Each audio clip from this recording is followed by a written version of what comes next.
America और रूस के बीच अलास्का में 3 घंटे की माथापच्ची हुई। पूरी दुनिया सोच रही थी कि इस बार शायद सनकी ट्रंप कोई बड़ा तीर मार लेंगे, लेकिन उनका स्वभाव तो वही पुराना रहा, जिद्दी और मूडी। बैठक के बाद साफ हुआ कि ना तो यूक्रेन युद्ध पर कोई ठोस हल निकला और ना ही रूस पर वो चाहकर भी कुछ कर पाए। उल्टा ट्रंप ने गुस्सा भारत पर उतार दिया और रूसी तेल खरीदने की वजह से भारत पर 25% टैरिफ ठोक दिया। असली वजह यह थी कि भारत सस्ता तेल रूस से खरीदकर अपनी अर्थव्यवस्था को आगे ले जा रहे हैं और यही बात ट्रंप को खटक रही है।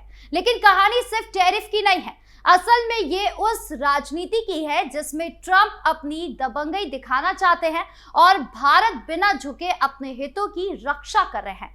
मोदी सरकार ने साफ कर दिया है कि भारत किसी की धमकी से नहीं डरता, चाहे सामने अमेरिका ही क्यों ना हो। ट्रंप वैसे भी दुनिया में एक ऐसे नेता माने जाते हैं जिनका मिजाज पल पल बदलता है और जो हर बात को डील की तरह देखते हैं।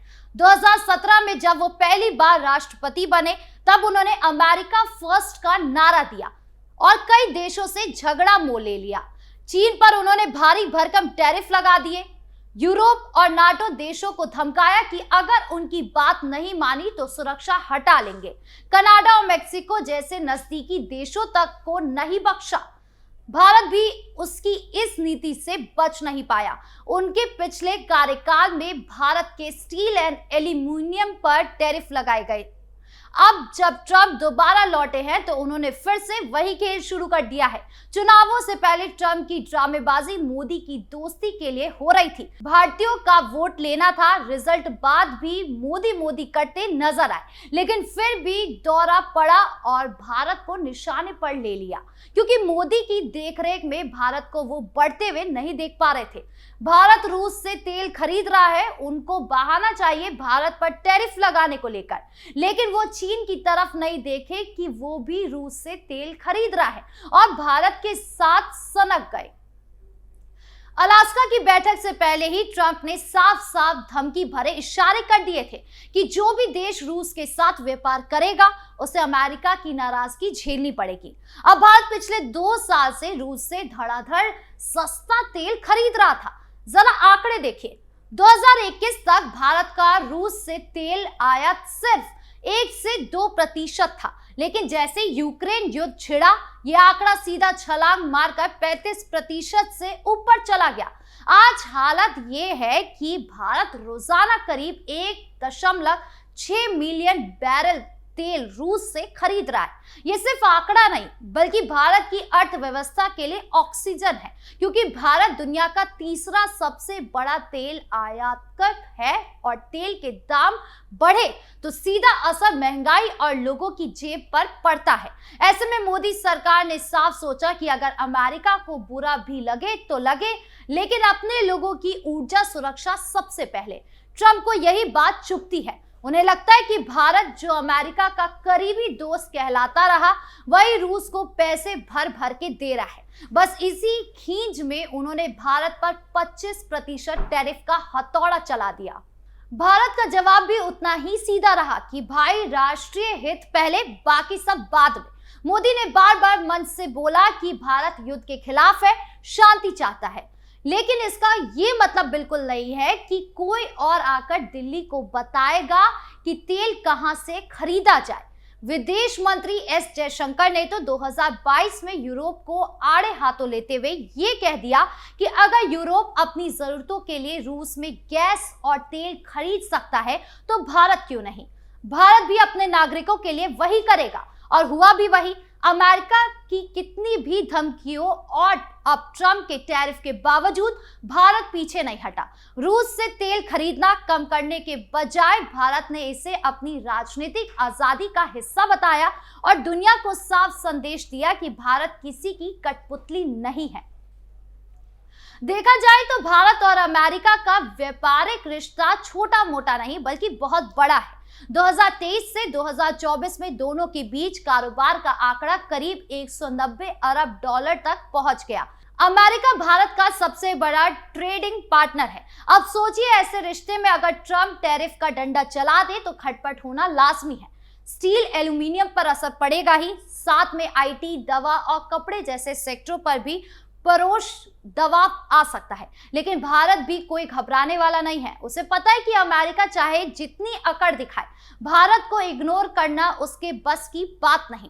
भारत अमेरिका के लिए एक बड़ा बाजार है और चीन के सामने खड़ा होने वाला असली साझेदार भी। इंडो पैसिफिक स्ट्रेटेजी में भारत की कुर्सी खाली नहीं छोड़ी जा सकती। इसीलिए मोदी सरकार मानकर चल रही है कि ट्रंप की ये दादागिरी ज्यादा दिन नहीं चलेगी। दूसरी बात कि ट्रंप का गुस्सा सिर्फ भारत पर टैरिफ तक सीमित नहीं है, इसकी जड़ें और गहरी है। असली वजह यह है कि भारत और रूस का व्यापारिक रिश्ता दिन पर दिन और मजबूत हो रहा है।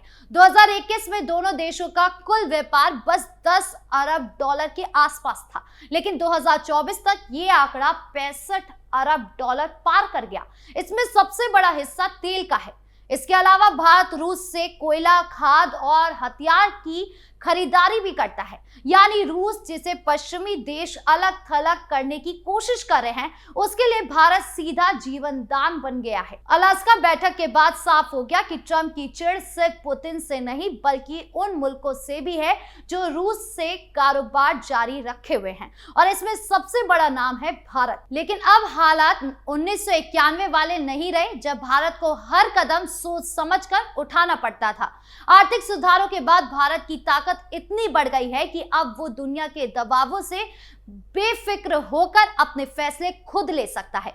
मोदी सरकार ने भी यही दिखाया। चाहे ट्रंप हो या बाइडेन, भारत अपने हित पहले रखेगा। अमेरिका टैरिफ लगाकर भारत को डराना चाहता है, लेकिन हकीकत यह है कि भारत की अर्थव्यवस्था अब इतनी बड़ी हो चुकी है कि उसे दरकिनार करना खुद अमेरिका के लिए मुश्किल है।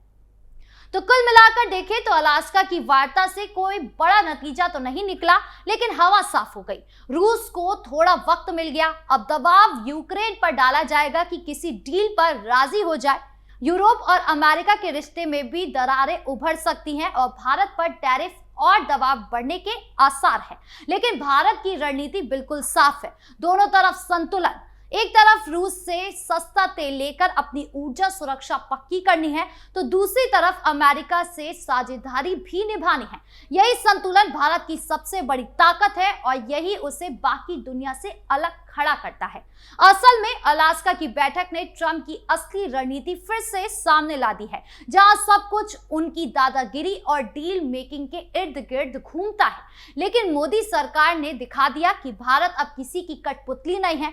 ट्रंप की सबसे बड़ी झुंझलाहट यही है कि तमाम धमकियों के बाद भी भारत नहीं झुका। उल्टा उसने अपने आर्थिक हित को सबसे ऊपर रखते हुए रूस से तेल खरीद जारी रखी और पूरी दुनिया को साफ संदेश दे दिया कि 21वीं सदी का भारत अपने फैसले खुद करता है। आने वाले वक्त में अमेरिका भारत रिश्तों में खटास मिठास दोनों दिखती रहेगी, लेकिन अब तस्वीर बदल चुकी है। भारत आज वैश्विक राजनीति में अपनी मजबूत पहचान बना चुका है और यही बात ट्रंप जैसे नेताओं की नींद उड़ाए हुए है। आपकी इस पूरे मामले को लेकर क्या राय है, कमेंट बॉक्स में जरूर बताएं। नमस्कार।